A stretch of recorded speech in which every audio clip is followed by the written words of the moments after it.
दुनिया में किसी को तुम्हारी फिक्र नहीं, तो लोग क्या कहेंगे, ये सोचकर अपनी ज़िंदगी खराब ना करो।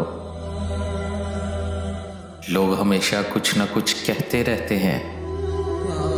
लोगों की सुनने से बेहतर है अपने दिल की सुनो और भूल जाओ लोग क्या कहेंगे। अपने ख्वाबों को ये सोचकर ख़त्म नहीं कर देना कि लोग क्या कहेंगे।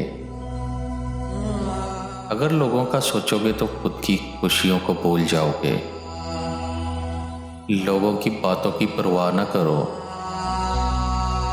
लोग तो कभी खुश नहीं हो सकते। इसलिए लोग क्या कहेंगे इस सोच से बाहर निकल आओ और खुद को कामयाब बनाओ। लोगों ने कभी किसी को कामयाबी नहीं दी।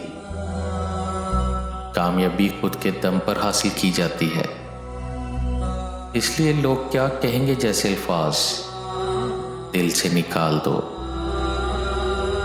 कभी कोई कामयाब इंसान ये फिक्र नहीं करता कि लोग क्या कहेंगे। अगर वो यही सोचता रहेगा तो कभी जिंदगी में कामयाब नहीं हो सकता, कभी वो आगे नहीं बढ़ सकता।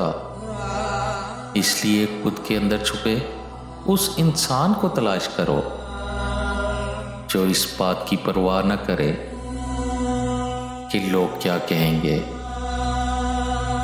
और उन लोगों की बातों को एक कान से सुनो और दूसरे से निकाल दो। लोग तो कहते रहते हैं, लोगों का क्या है, लोग क्या कहेंगे। उम्मीद करता हूँ आपको आज की वीडियो पसंद आई होगी। वीडियो के मुतालिक अपनी राय से आगाह ज़रूर करें। वीडियो को लाइक करें, शेयर करें और चैनल सब्सक्राइब करें। मिलते हैं नेक्स्ट वीडियो में, तब तक के लिए अल्लाह हाफिज़।